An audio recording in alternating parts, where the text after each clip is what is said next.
Okay, well, let's go ahead and get started. Thank you again. My name is Matt Zimmer with Cal Poly Cybersecurity Institute.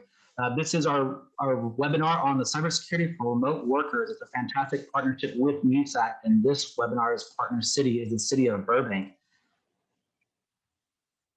A few housekeeping notes. This is one of many MISAC CyberCities webinars that we've done today and as well as in the past. The next upcoming webinar will be in July, and that will be on emerging technologies. Today, the panelists will confer for approximately 40 minutes. We'll be a conversationalist panelist, and I will be fielding Q&A questions, which there certainly will be time for at the end. So please do feel free to insert those questions. There is the Q&A feature within the Zoom webinar. So if you'd like to drop those questions into that, I'll be monitoring the chat feature as well, so any questions into that. So following the panelist conversations, we'll definitely have that Q&A.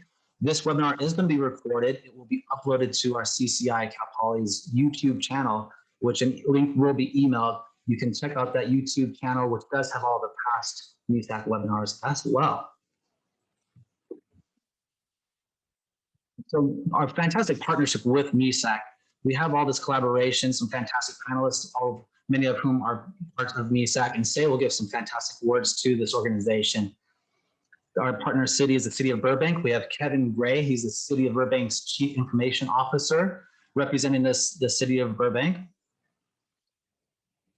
And I represent California Cybersecurity Institute, in which we are an organization in which a multi-agency effort to protect California for future cyber threats through training and research for government, academia, military, law enforcement, first responders, and private entities. The California Cybersecurity Institute offers dozens of cybersecurity and forensic courses on-site and online, in addition to Amazon Web Services and cloud training. So without further ado, I'm going to hand off the baton to Hong Say, the president of MISAC. Thank you, Hong, for your time, and feel free to take the mic. Good afternoon, everyone, and thank you, Matt. My name is Hong Say. I am the CIO with the City of Roseville. And I have the privilege today of serving you 2021 MISAC Presidents. On behalf of MISAC, I want to welcome you all to the 4th series of our Cybersecurity CyberCity webinars that we're pleased to be co-sponsoring with the California Cybersecurity Institute at Cal Poly State University. Our first 3 webinars were huge success with over 100 plus attendees for each. And I'm sure this one will reach that level as well too. Thank you, Matt. We'll look at in this meeting here, in this webinar, the next generation of telework thinking, the remote solution, the trends, especially the security and the risk challenges, and some of the technology impacts, and how to repeat some of our performance excellency for a lot of our MISAC members as well too. Future cyber cities topics in remaining of 2021s include emerging technologies. Watch out for all the ransomware's legacy system topics that are coming, and a survey will go out soon to gauge your interest in some of these areas. And before I turn over to our panelists from the City of Livermore, Burbank, Fresno, Inland Regional Center, and Cal Poly State University, I want to remind you all again that this adventure and programs that we all put together with our business partner are all from hard work of our MISAC volunteers in all of our committees, our regional chapters, and all of your executive board as well too. I want to keep you apprised of all the MISAC activities that are coming up, including upcoming on-site annual conferences for 2021 through all our communication channels by our association.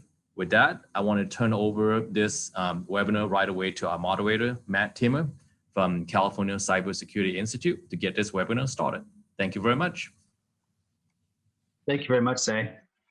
So today's panelists consists of a variety of educators and from the private sector. Our partner city, the City of Burbank, we have Kevin Gray. He is their CIO. Curtis Franklin is IT manager for the Inland Regional Center. Christopher Damron represents the City of Fresno as a senior InfoSec systems specialist.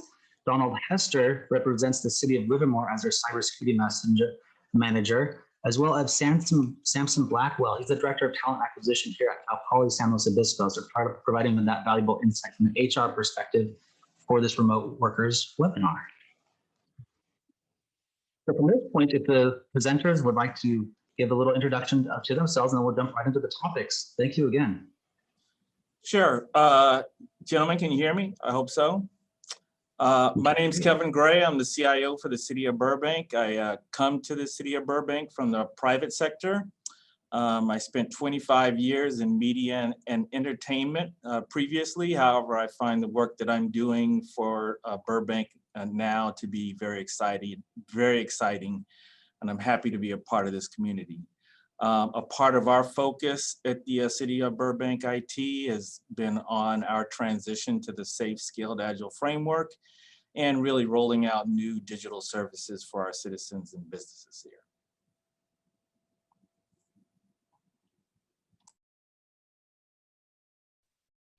Hey everyone, I am Curtis Franklin and I'm the IT manager at Inland Regional Center.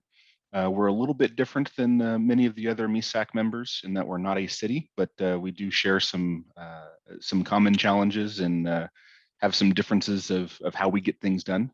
Right now we're just under 800 staff that we support.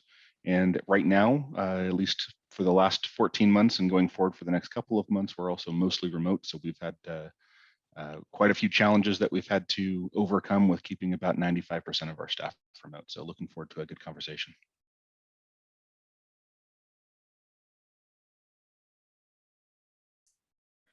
Good afternoon, everyone. I'm Samson Blackwell. I'm Director for Talent Acquisition for Cal Poly, here to kind of represent some HR perspectives, specifically with regards to recruiting in our new, more remote environment for a lot of industries. I also come from private industry. I spent much of my career in healthcare and actually managed remote workers in that healthcare setting, remote recruiters and others. So it'll interesting to have the discussion today. Currently, I oversee recruiting for staff and management at Cal Poly. We have about 2,500 total staff, which includes faculty at the university, and we are in the midst of addressing remote work in a new environment. And I'm happy to be here, part of the panel, and to discuss that.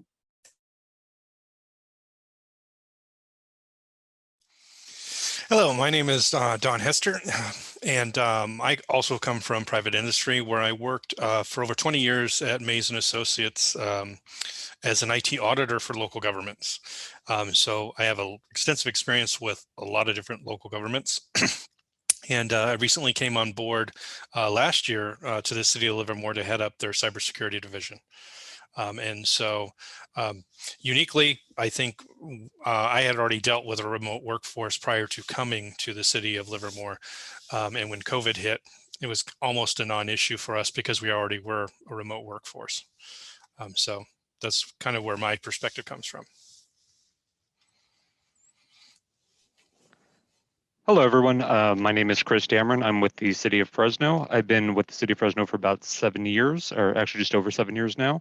And recently, back in May of 2020 is when I officially joined over into the information security side of things. That's relatively new division for City of Fresno. So obviously that changes in remote workforce for COVID sort of required some additional staff working on that. So it's been quite a journey, and happy to be here today talking about it. Thank you so much.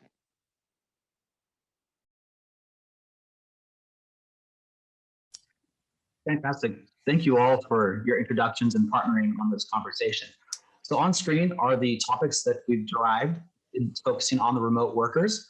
So feel free to dive into the topics and share your thoughts. So if you don't mind, Matt, I'd like to start really discussing around starting a discussion around items number 1 and 2. So I've been with the City of Burbank for 3 years now. I made the move from the private sector in the media industry, as I mentioned before, to the public sector in 2018. And I've learned a lot since I've been here, like the importance of writing and establishing solid policy to ward off the impacts of politics in everything that we do. And I've brought a few things with me that I didn't find to really be common threads of thought at the City of Burbank, like leveraging the principles of lean and Kaizen to eliminate waste and improve processes. I remember when I first brought up Kaizen to in an executive meeting here, and our community development director looked at me in bewilderment and asked, "What is that?" And then somebody else looked at me incredulously and said, "Isn't that for manufacturing?" Needless to say, it helps explain why there's so much opportunity for process improvement at the City of Burbank, and I suspect we aren't alone in that. So I've become a big advocate for Lean Six Sigma in all of my circles, including this one. But that isn't what we're here to talk about today. My segue is into how some of my story underscores our need in the public sector to compete for talent, new ideas and diverse perspectives, especially in IT. In the digital age, when our citizens have their next taxi ride in their pocket, at their fingertips and 5 minutes away, or their pizza or hot chicken sandwich or dinner in their pocket and 30 minutes away, it's reasonable to assume that the expectation for that kind of digital service extends to us. So that their bulky item pickup request or payment for the utility bill or graffiti removal request or registration for Parks and Rec programs or registration for a library book club or whatever service the city provides is in their right or left pocket and at their fingertips also. And it's reasonable to assume that this all is securely available to them anytime, anywhere, at any time. So we in the public sector need to be able to continually recruit and retain the talent that enables us to build those digital solutions and keep our city operations and services top notch. Technologists' preferences for where they choose to work are changing. Some of the trends are good for the stories we can tell for working in the public sector, some aren't. For example, according to a Korn Ferry study in 2012, 39% of technologists said that the benefits package was their main reason for choosing the organization that they work for. By 2017, that was down to 19%. And then for us, you can add Pepra to that bad news. Benefits and retirement have been a huge draw for the public sector over the years, but its importance is waning in the talent market. Also in 2012, job stability was the main reason for choosing an organization by 16% of technologists. By 2017, that was down to 5%. Again, another mainstay of the public sector reduced in importance in the talent market. However, the positives for the public sector are that company culture grew as a main reason for choosing an organization, from 7% to 23%. And company mission and values grew from 2% to 9% in the same period. That's good for us. We have a great story to tell in terms of organizational culture and our mission and our values. We do work that truly matters for our communities, and the diverse things that we get to work on make the job continually exciting. Now, flexible working grew as a main reason for candidates to choose an organization by 5 times from 2012 to 2017. Plus, I'm sure that has skyrocketed during the pandemic and is not going to dissipate. I saw a stat last Thursday from Laura Merling, Managing Director of Digital Transformation at Google Cloud, that said, by 2030, 75% of the US workforce will be made up of millennials. And millennials value freedom and flexibility in their careers above everything else. This all tells me that the need to advocate for, promote, and securely support remote working is imperative for us. Like it or not, we do compete with other sectors for talent. If we aren't competing with other sectors, then we're losing. But we need flexible working and remote working now and beyond the end of the pandemic for a multitude of reasons. One of them being to enable us to continue to attract and retain the best talent that we need to.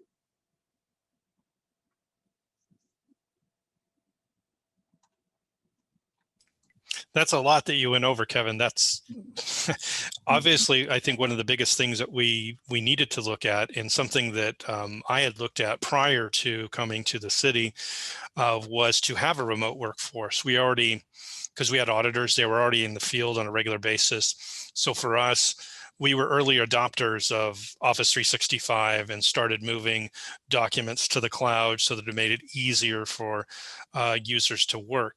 However, I'd have to mention that most of the clients that I had at the time had not, who were local governments, cities or districts, had not taken the move at the time until COVID had actually hit. And then they were struggling to try and keep up with technology and try to implement Office 365 or Google, whatever their choice was, to get them into the cloud as fast as possible. They can get people up and running and working. So now that it's kind of getting to the point where it's starting to slow down, we've already started having meetings with the executive team saying, going forward, what are we going to do? Do we continue to support remote working? How does that look? Obviously, when COVID happened, we found out very quickly that there were some job roles that can't be done remotely. Police officers going to have to be on the beat, right? Our water resources, we have to have technicians in the plant. They have to go there and work on machinery. It just can't be done remotely. So, but for all of those other tasks that can be done remotely, what should that look like? And because I'm an auditor, I use COBIT, I look at the governance side of things. And in governance, there's two things that I think that oftentimes are not looked at properly. Like, everybody assumes I'm a cybersecurity guy, and I am. But I also look at the governance side of things, and the governance side of things says, hey, IT should do two things. One, we need to make sure that IT brings value to the organization, and that's making sure that we can support users as wherever they need to be. And then the other aspect is we need to mitigate risk, because just moving to the cloud without setting up any types of security protocols is a recipe for disaster. So the question is, how do we do both? And I don't want to be the cybersecurity guy that always says no, right? I want to be able to say yes, but, or we can do something, how about this way? And I think that is kind of where we're in now. A lot of the cities that ran very quickly into the cloud or other types of ways, or set up VPN tunnels when they didn't have them before, didn't give a lot of consideration to what are the risks related to that. Prior to doing it, they just kind of ran into it, and you really didn't have a choice, because Monday morning we're going to have everybody remote, make it work. In IT, we stepped up and we were able to do that. The thing is, we had to do a lot of shortcuts. We didn't go through the normal system development life cycle. We didn't look at a risk assessment prior to implementing whatever technology we did for remote work. And those have been exploited over the last year by hackers. You see a lot more vulnerabilities that have been discovered on VPN tunnels. Remote desktop type of services have been attacked. Water district got hit with ransomware, and that was the main entrance into it, was that remote working. So obviously, yes, we want to do it. I think Kevin had a great point on that. On the other side, how do we do it securely? So does anybody, the rest of the panel we have here, what are your thoughts on that?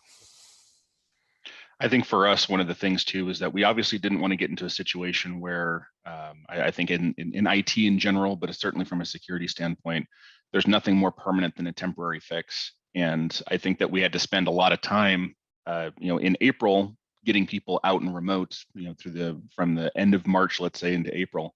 And then we really spent the rest of the summer figuring out how to go back and fix a lot of those temporary only fixes that we had put in order to get people remote. But I also wanted to just add a quick little thing too, in that you were talking about the risks of sending people remote. And I think that one of the things that doesn't get enough attention is what happens when you have too much reliance on somebody being in an office, or even in some of our cases, having a particular data center, let's say, up and operational. Back in 2015, IRC was the site of the terrorist attack in San Bernardino. And so we lost our office for a month. And when we lost our office for a month, we did a lot of things into getting people remote and getting people up and running, with the idea, though, that come in January, we would all return back to the office. And for the most part, things would kind of return back to normal. So we obviously made some changes and some adjustments with how we did things, but we still had a lot of reliance on process, on people, on equipment, really depending on that office location being available and for people to be able to go into it.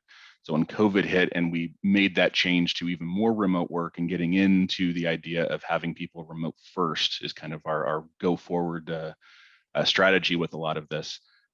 We still had a lot of that reliance. So even though we had a test, I guess, of trying to send everybody remote back in 2015, it really took something like this for us to really embrace that. Curtis, that's really interesting what you talked about remote first. I hadn't heard that yet. I've heard a lot of people talking about more of a hybrid approach, but is that something that your executive team kind of pushed down, or where's that coming Yeah. So I think we've been somewhat lucky from an executive leadership standpoint, and even just from our position in the community as far as what it is that we do as an organization. So we don't have a lot of variation in work types, let's say. For our 775, 780 staff or so, about 500 of them are case managers that actually go, typically, not for the last year, out into the community, and they're dealing with cases for individuals with developmental disabilities. And so that allows us to standardize a lot on things. And it also allows us to basically push out into the community even more by having people be remote first.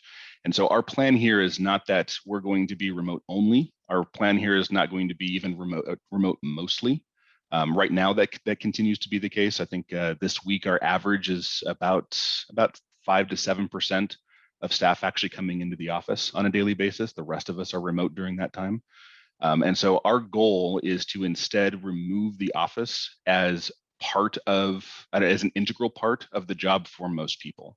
So if we can support you and we can give you a laptop and a headset, let's say for Teams calling or whatever else it might be, you've got an always on VPN connection with your laptop back to the office, you got all the software available, you've got various cloud connectivity to all of the applications and support, then it doesn't matter if you're working from the office, if you're working from home, if you're working from Starbucks out in the field, if you're across the country doing something else. We've even had a couple of people that have taken family trips outside of the country and been able to continue working.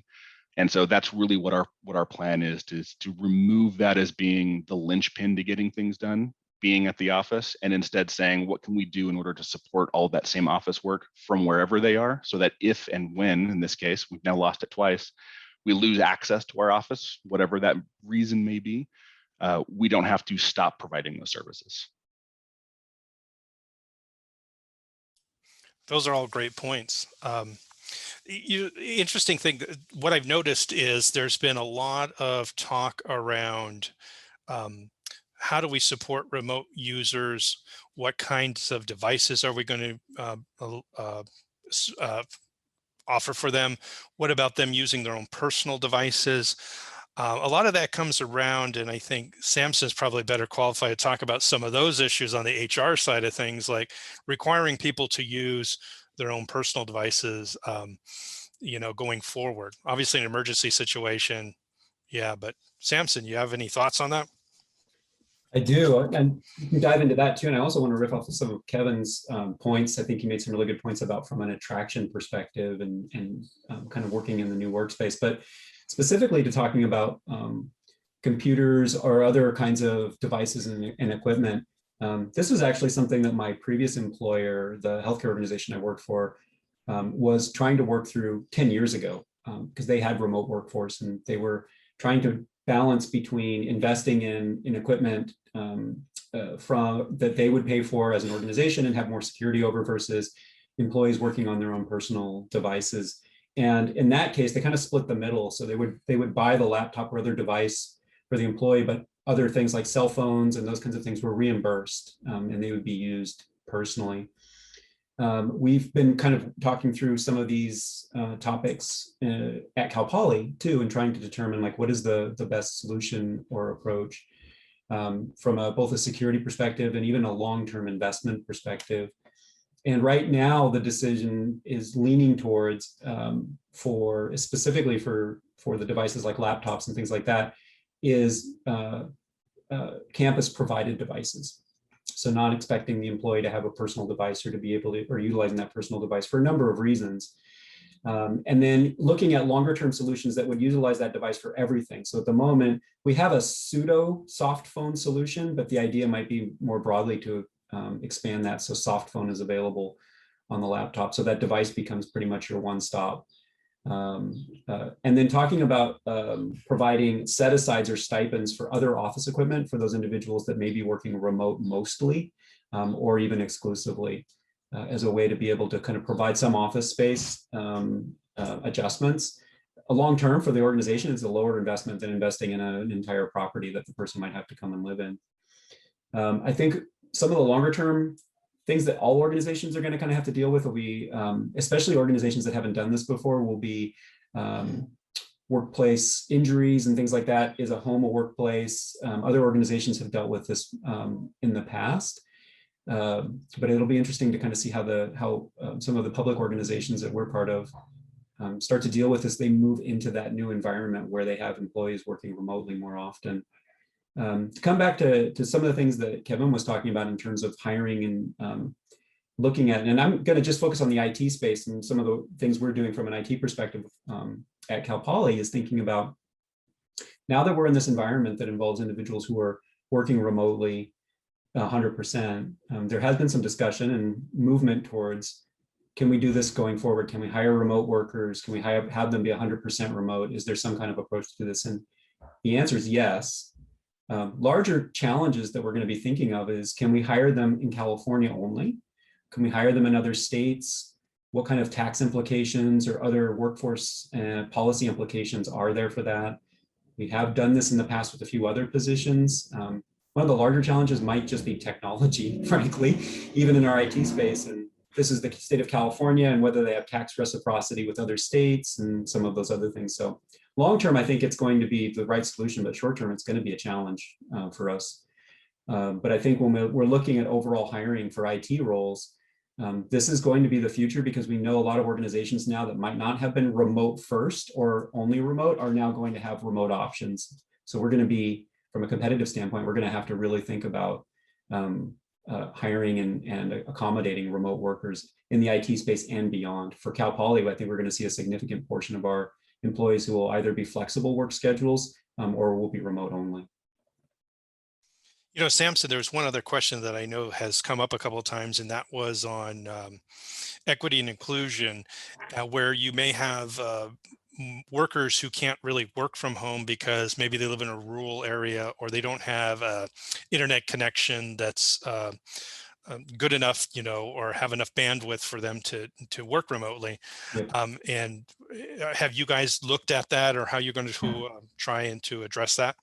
We're trying to think through that. I think that's going to be a challenge. You know, sometimes we can't provide a solution regardless, even if we're able to kind of invest in some kind of a solution where we could potentially bring signal. That might not even be viable for some individuals who kind of live in those areas that it's hard to get to. And they may be a great applicant, but maybe they don't have the technology set up, and we don't have the technology to be able to provide for them. I think that'll be a longer term one. The other one from an kind of equity and inclusivity standpoint will be individuals who are remote but have families. And how do we provide support for those individuals, or what kind of flexibility can we have to allow those individuals to have that work-life balance, which may be more of a challenge, frankly, working at home than it would be actually working in a workplace. So things for us to think through and see how we're going to address. I would say the most kind of thing we're looking at from Cal Poly perspective too is flexibility first. How can we be flexible? How can we accommodate and build some policies that are really going to help us? What we've thought about, and this is something that we're doing from our perspective, is really driving down decision making to the level of the manager if possible. So setting a policy that allows for flexibility, so that if we can have managers make decisions for their own employees about, can this work be done remotely, right? So making a business decision about the work that's being done, but doing that at the level of the individual who actually knows whether or not that work can be remote, is probably going to be the best approach. And instead of taking a policy that might be more of a blanket policy up top that's more restrictive, it's actually trying to provide those managers the authority to make some decisions about their staff. I think that's all really good information that we all have to take back. I know that our HR department's busily working with that right now, just trying to wrestle through all those issues that we're going to have.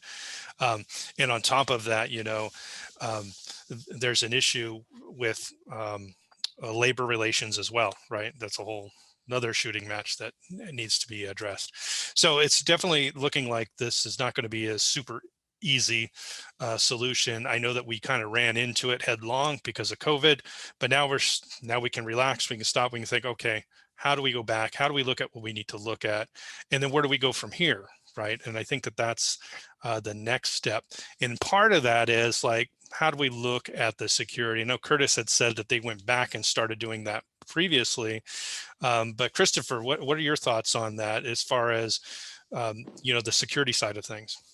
Yeah, absolutely. So initially for us, it was a very similar situation where sort of overnight we have this workforce that needs to be able to work remotely. How can we accommodate that?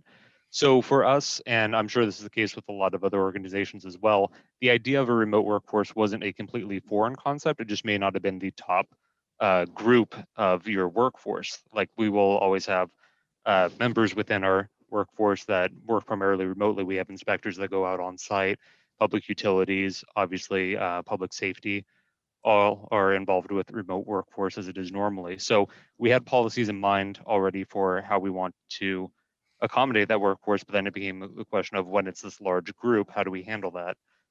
For our VPN, for example, is not accessible on non-corporate devices, and not everyone had a laptop at the time. So we were kind of fortunately in the state of being in the middle of onboarding a third-party vendor for the idea was remote access for our third-party vendors we work with into our systems to better monitor and control access. That we ended up being able to very quickly pivot into a remote workforce solution for people that had a personal laptop or a personal computer to be able to then access their work computer from home. So that opened up a lot of opportunity there. Over the course of the last year, surprisingly, we weren't the only ones looking for large orders of laptops from vendors. So those took a while to get in, but we were able to bring in laptops. We were able to bring in some additional staff to help process those laptops. Unfortunately, at the City of Fresno, we are very unique sort of on each computer. We have certain standards that we push out across them, but they're very unique per user. So that's been a big project over the course of the last year to get ready. But we've been able to migrate from personal computers being used via the system to access their desktop at work to replacing those with a laptop with all the configurations that they need to do the work remotely and continue on that way. A couple other things that some of the other panelists touched on that kind of ring true to us too are talking about changes to policies and things that we've kind of noticed as a result of that remote workforce. For example, things like our patch schedules, we typically planned on those running overnight on devices that were on and on the network. Obviously, that changed with the remote workforce. A lot of people will turn off their devices when they're done working for the day, or our VPN isn't always on. It does terminate after a certain amount of time. So things like that, that we had always just sort of anticipated the devices being on and available, they no longer were. So we've had to make some changes to that. Another one being them having a corporate device at home. You see a lot of incidental use come up from that, using it for more personal matters, that kind of thing. So just sort of reminding staff of the regulations around a corporate device, what it is and is not meant to be used for. But I think there's also some of those policies were written with remote workforce not necessarily in mind, and maybe those need to be readjusted or like rethought with that perspective, especially moving forward if remote workforce is going to continue. I think in our case, we actually have policies that are written almost specifically requiring that remote work not even be a consideration. So we've got quite a few policies that are, let's say 20, 25 years old, where remote work really wasn't ever thought of being an option. And even though we've marched forward in time, a lot of our policies are really far behind. I mean, we've got, so we're a HIPAA regulated agency, and we've got policies that are really more specific to devices rather than data. So we've got the additional complication that even though we never really allowed for personal devices to access our internal network, we had some Windows virtual desktops that we used for getting us through the spring and summer while we were waiting for laptops like the rest of you. And so we never really had personal devices as a major concern for our workforce. But we still have that idea now of, well, what do we do with data? So we've not been able to, or we've not allowed for printing at home, let's say, from our devices. But there's not really a whole lot that we can do to prevent certain types of data transfer to a personal device that then they use to print their own, to print documents, let's say, out on a personal printer using a personal device. So we do still have some policy catch up to do in not only addressing the fact that we now do have a remote capable workforce, but now that times have changed and we need to not necessarily look just at the device level and just at the corporate network level. But now that extends out past that. So Curtis, I'd like to chime in and say, first of all, I'm really impressed with your remote first approach that you guys have really been able to implement.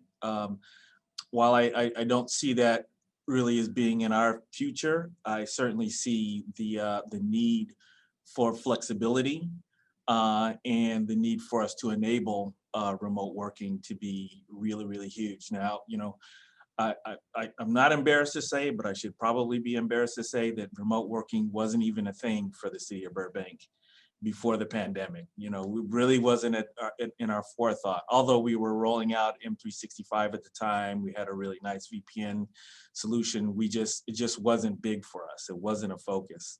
And then suddenly it became a giant focus for us. Now I think it's important for us to, first of all, find a way to balance between, friction or frictionless access to the resources that, that our staff needs and security. And I don't know that we found that balance. We're always trying to, improve that balance. But the need to continue this, I think, is really paramount for us. Yeah, and I think that's going to be an ever-changing and evolving target as well. I'm just going to skip down to number 5 here real quick on our list here. A year ago, we had desktops for everybody with the exception of managers who occasionally would either work from the field or be at a conference, let's say, and maybe they'd get some work done. And we had iPads for case managers for the most part. And if you were, in accounting, let's say, you've got a desktop with some monitors attached to it, and that's where you do your job because that's where your computer is and that's where your calculator is or whatever it might be. Since then, we've basically ripped out nearly every desktop that we have. And so everybody from our facilities staff to our receptionists to executive staff, they're all on laptops now in one fashion or another. And so we've really had to take that idea of not limiting ourselves to a single physical location, just so we can have that flexibility of working from a different office, let's say today, or working out in the field for people that are doing field work, or working from home if that ends up being what makes the most sense. But it definitely is going to be one of those things that we have to continuously evolve with, because we're just going to have changes in the way the workforce is going to need to or want to work.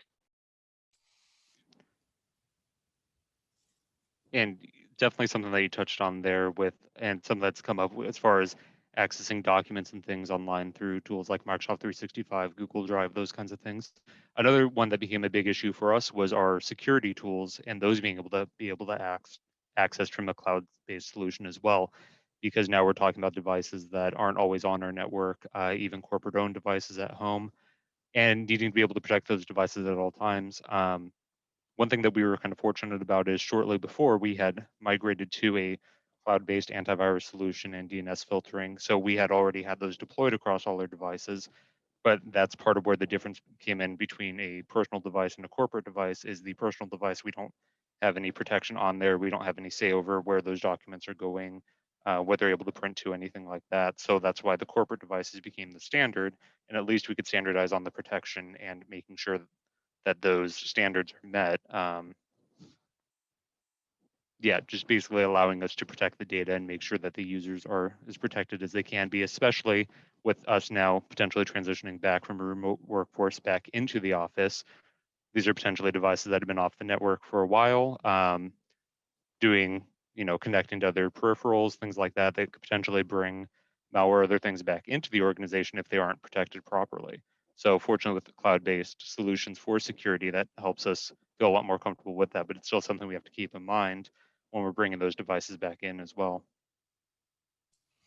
I think you got a good point there, Christopher, because I was going to say that one of the things that we noticed is that I think Curtis had mentioned this too. We are now reconsidering whether or not we're ever going to buy desktops again. Are we just going to buy laptops from now on because then people can grab it and go? Right now we got stuck, and so we ended up having to have people take desktops home. Well, that was against city policy, because the city policy was it wasn't supposed to leave the premises. So we had to make emergency exclusions for certain things. We also found that some of our HR and our ERP system, our finance system had already moved to the cloud. So for those workers, they could do almost all their work from home. We didn't fully implement Office 365, so we didn't move any of our network shares to the cloud yet. And because of that, a lot of people had a hard time in the city. Actually, our city didn't have any training for anybody, and this is all before I got there. So there was no training. Nobody knew how to use OneDrive. Nobody was using it. People were actually coming into the office using a USB stick to take files off the file server, to take it home and work on it, to bring it back. And then we had version control issues, right? So this was a big mess that I sort of walked into. But this really gives us the ability to move towards the zero trust model, right? And I think somebody asked a question about Microsoft 365 G3 licenses or G5 licenses, which one's security is going to be adequate for all this? And that's an excellent question. And one of the reasons why that is, I think, is because the Microsoft 365, not the Office 365 G5, the one that the state of California is reselling to the local governments here in California, has that capability to get us closer to zero trust, right? So it doesn't matter what device that document can be on, we can pull it off if we need to, right? We can monitor the security of that. We can have the security in the cloud and on the device. So whether it's in or outside of the corporate network, right? So that's sort of where we're trying to move in the direction of, and it's going to make, I know zero trust isn't like fully developed yet, but that's going to be the direction we have to go in. And that's going to have to be one of our mainstays. It needs to be that we need to protect the data, right? Maybe less the computer. You know what I mean? Wherever that data is, it needs to be protected. It needs to be available. We need to maintain the integrity of it and the confidentiality in some cases. So whatever it is, we need to do that wherever the document exists, because we are now at a place where people they're going to be able to print from home, right? Unless we turn off that capability. So I think that's part of it. I think the other thing that really kind of came up with this too is we found that one solution didn't work. We couldn't just put all of our employees on the VPN. We didn't have the adequate bandwidth, nor did our devices able to have everybody connect. So the great thing is that's because we had a bunch of cloud services, only those services that were not cloud enabled, where people had to come in, they had to do a VPN, only those were the ones that we had set up on the VPN. So that actually kind of helped. But then it ran into the problem of people having to use a USB stick to come into the office to get a file. So not a perfect solution, but it's a hybrid solution, right? So in some instances, we may need to do a remote desktop, maybe for AutoCAD or our GIS systems. Other solutions may need a VPN. Others, maybe they just move all their data up into Office 365 and there it is. So, and I think that's what we're doing now to answer that question is we're trucking along, I guess, where we found all the kinks and all the problems and all the things that we've done, and now we're working to fix those and make it so that we can continue with people working remotely. Which coincidentally, somebody I think had mentioned this, that means, and maybe there was even a question that had come up about that, and that was like, are you using less office space? Moving from, hey, you have this office, this specific office or this cubicle, to having a hoteling option, right? So there's areas where people, when they come in, they can come in. And so I've seen a couple organizations here in our area, high-tech organizations, that are saying, okay, at any given time, only 60% of our workforce is going to be in the office. And therefore, we don't need to buy additional office space. So they schedule things appropriately so that when people do come in, there's hoteling spaces or places where they can go and sit and work that are like temporary areas. So that's going to be an interesting as well, trying to meet the needs of the new workers. And I think we're close to time for questions, if I'm not mistaken. So Donald, I'd just like to add something, and I'm going to sound like I'm arguing with myself a little bit here, but the concept of hoteling and remote first. One of the things that worries me about us going too far is that, I do value people and interactions over process and tools. And I think it's really important for teams to get together and be face to face, regularly at some interval, whether that's over Zoom, which it has been for us for the past year, or actually getting face to face in a room. I do believe that those interactions are really, really important for people to have. So I think we should not take our eyes off the ball with regard to that. Try to find, for each of us, each of our situations are different. Curtis had a very, very unique situation that he had to deal with there, but we should try to find the right balance for each of our situations. That includes flexibility and remote working. I agree with you, Kevin. That was a big thing. I know when COVID first hit in my previous employer, I worked very hard to make sure that our team was still cohesive, that it wasn't just emails. I required weekly meetings, camera on, because there's a lot of psychology in just looking at somebody's face. And I know a lot of people don't get it. Maybe Samson understands a little bit more about that kind of stuff, but some of us IT folks kind of miss out on the soft skills, right? I think, Kevin, that's absolutely important. We need that human touch still. And even from a security perspective, because I can always wrap everything into security, even from that point of view, you're less likely to have you'll have lower risks for remote workers, whether they're being disgruntled or what, as long as you're having regular interactions with them. They feel like they're still part of the team. They don't get lonely. All of that also leads to less productive workforce. So I agree with that, Kevin. Donald, let me pull, because both you and Kevin said some things that I think they're really important and made me think of this. So when I was, the last organization I worked at, again, I had a lot of remote workers, and they had training and professional development for managers expressly connected to how to manage a remote workforce. That is a change, and you've both spoken to that. There's a significant difference in managing individuals in a on-site environment versus having to do those meetings over Zoom or over the phone or other means. And I think that's a critical aspect that we have to think about, is how do these teams work together, but also how do managers effectively lead these teams in a remote environment, especially going forward. Short term, a year, you probably kind of muddle through it, but longer term, need to think about some formal ways to make sure that managers and teams are prepared to handle that, and even handle a mixed environment where you're going to have some people remote, some people not. What does that look like long term? There's a lot of good stuff out there about how to do that, but it is different. Thanks for that. I know we have one question. There's a number of questions that have been answered, but there's one that still hasn't been answered. Is what new opportunities for GovTech vendors are arising as remote working becomes the norm?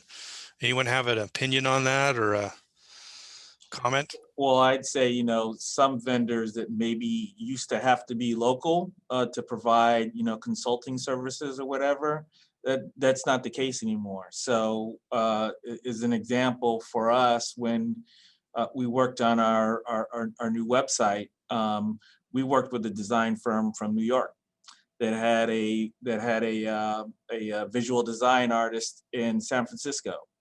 Now the city that actually built the platform for us was out of Pasadena, but we're serving it out of Northern California, right? So we were able to work with people that we may not have been able to work with before. So I think that's where some opportunity is coming in for vendors. I think for us too, as we start evaluating new options, if we stick with this idea of remote first work enablement, I think is probably the best way to put it. Anything that does come up where there is a component or a piece that does have some sort of requirement or high reliance on something being on-site or on-prem or configured just so, or only can work in certain circumstances if you're not there, will probably be an easy way for us to weed out certain types of technology.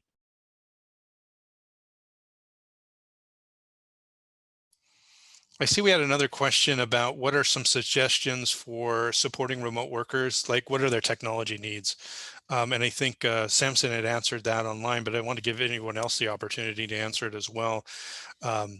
You guys, what are some of the things that that you're looking that they need as far as technology? For our users, when we went all laptops, there was obviously quite a few people that were used to having, large displays at their office or multiple monitors and things like that, especially our accounting staff. One of the things that we standardized on is that every staff person got not only a laptop, but a mouse, keyboard, and a 24-inch monitor that they were able to take home and use and utilize for their work from home setup.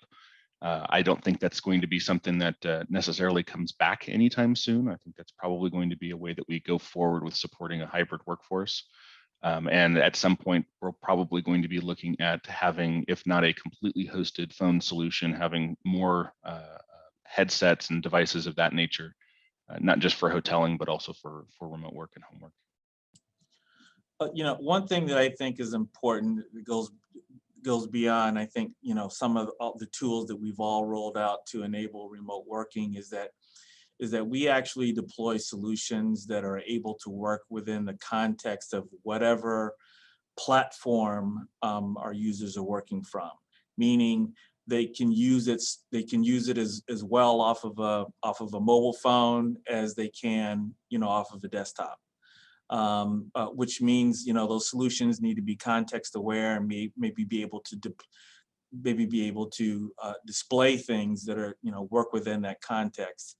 I think it's important because to really have a mobile workforce, I think people don't need to not have to carry a big bulky laptop or even, a Surface around all the time. If they could do it from their phone, do a lot of the things that they need to do from the phone, that would be really helpful. That's a good one. I have to admit that I've had to take phone calls or Teams meetings from my cell phone on more than one occasion. One of the times I had a dentist appointment and I needed really to go to it. So actually I found the flexibility was actually worked around my lifestyle. I didn't have to cancel my dentist appointment because there was no way I could drive, all the way into the office. But I was able to, or even home, but I was able to sit in the parking lot, get on my phone, and then participate in the meeting. So work-life balance, that might be an issue, right? I think we had one other question that was coming in. Are you using a cloud proxy for remote workers, split tunneling cloud traffic? That was one of the questions that came up. Anyone have any thoughts on that? We're not doing anything like that here. We use Microsoft App Proxy for any of our internal web-based services with conditional access policies. So in many cases, anything that has a HIPAA regulated component to it, we will use conditional access policy to prevent that from being accessed from anything other than one of our devices, for example. With our always on VPN that we configured and deployed as well, that is all split tunnel. So anything that does come back to the office would go over the VPN while we're using their bandwidth for anything outside of that. So accessing your mailbox or Teams on Office 365 is going to not come back through the office. Excellent. Another question, do you have a formal telecommute policies where employees agree to specific things like having an adequate work area, schedules, and availability? So I'm sure there are others that are ahead of us on this because this is an active debate that's going on with our executive team right now. So we don't have a policy in place. We have a draft policy that's been developed, and we're working through that. So I'm hoping that this time in the next few months we'll be able to say we have a policy, but not yet. We're in the same boat, Kevin. we actually have a policy that says you can't. We also have a policy that says you can't bring your own device, and we're allowing it. So under emergency circumstances. So we now know that we need to change that policy. We had a policy developed and we had a telecommute agreement. The telecommute agreement was pretty restrictive, so we're obviously revising our policy, and we are revising the telecommute agreement as well. But the telecommute agreement is pretty, even the one that we're revising is kind of explicit and does indicate some parameters for that remote work for both the employee and for the organization to kind of give some clarity to what the role is and what the expectations are. I think that's a good thing to make sure you set up the expectations. Like, you know, I've noticed sometimes that I get up early and I start working like at 4 o'clock. If I wake up at 4 o'clock in the morning, I can't go back to sleep. I'll just get up and start working because I can work from home now. You know, and then maybe I'll go back and take a nap, you know, at 8 o'clock and then get up at 9.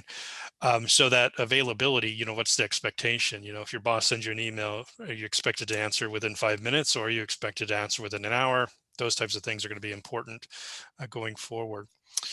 Somebody says, is anyone using virtual desktop infrastructure along with remote services, and how has the experience been?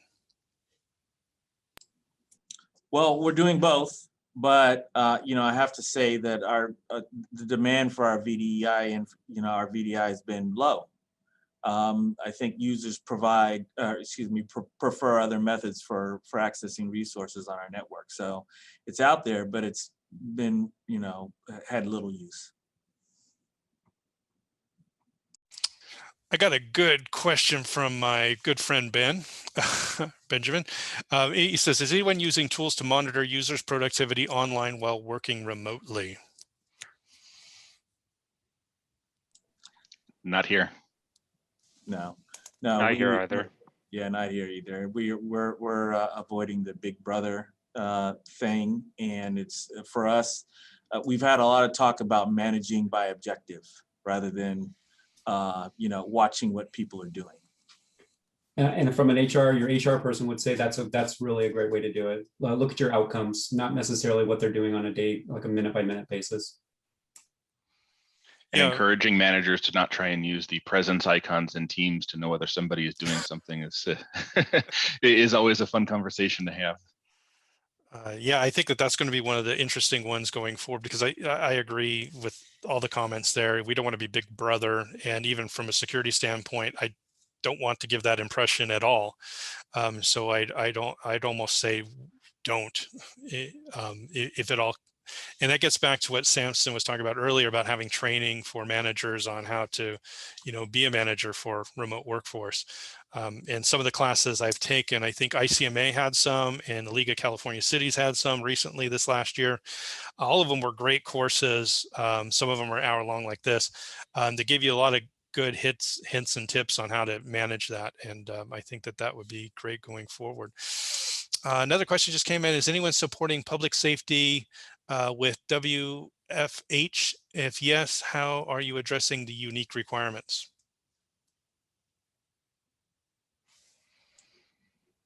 Well, I'll say public safety has all of the same tools that the rest of the city has. Now, I believe there are jobs in public safety that cannot be done remotely. But I do know that there are some folks that do work from home or have been working from home that work in public safety for us. We had our dispatchers work from home on our public safety side, and we were able to set them up with some solutions to allow them to do that, answer the incoming calls. Yeah, I want to say that some other cities were working on like investigators and stuff like that, or, you know, more of those, and maybe like the captain and stuff like that working remotely, while the patrol officers not, obviously.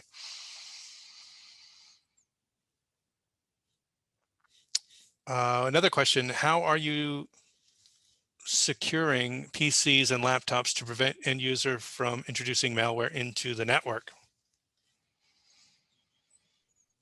For us, a lot of the same tools that we would use if it was a desktop sitting back at the office. We've got, I think in one of the other questions I answered, we use Microsoft E3 licenses for most of our users, but we've added on the E5 security suite so that with that comes not only Intune for actually managing policies and pushing that out even for machines that may not be for whatever reason connected to the always on VPN at that moment, but also Microsoft Defender and its entire security suite that go along with it. So there's not really a whole lot that can happen on our devices that don't at least get recorded somewhere. And so with that, we also have all the same types of controls that we would have if the desktop was sitting in the office. And just a quick answer real quick for City of Fresno, ours is very similar in that cloud-based security tools for monitoring antivirus and things like that that are always connected, as well as we did end up deploying some additional tools for auditing USB drive use, like what kind of files are moving on and off it, where even if we're not necessarily in a place to prevent it yet, at least we can understand and audit what had happened. So in the event of malware being introduced, we could at least track where that had happened. Very good. Well, thank you all for the fantastic conversation. It's great to see the questions and ideas flowing right up to the end. Up on the screen here, we do have upcoming webinars to continue this trend of emerging technologies, legacy systems, ransomware, and IoT attacks, phishing, fraud, and email, threat hunting, and closing the year with the convergence of space and cybersecurity. So many exciting topics upcoming, but I can't say thank you enough to all of our panelists and to MISAC and the City of Burbank for all of your time and commitment and participating in this webinar and developing these great conversations. So thank you all again. This webinar will be available live within our YouTube channel, CCI Cal Poly San Luis Obispo's YouTube channel. If you have any questions, you can reach us at cci@calpoly.edu. And thank you again. Thanks, everybody. Thanks, everyone. Thank you.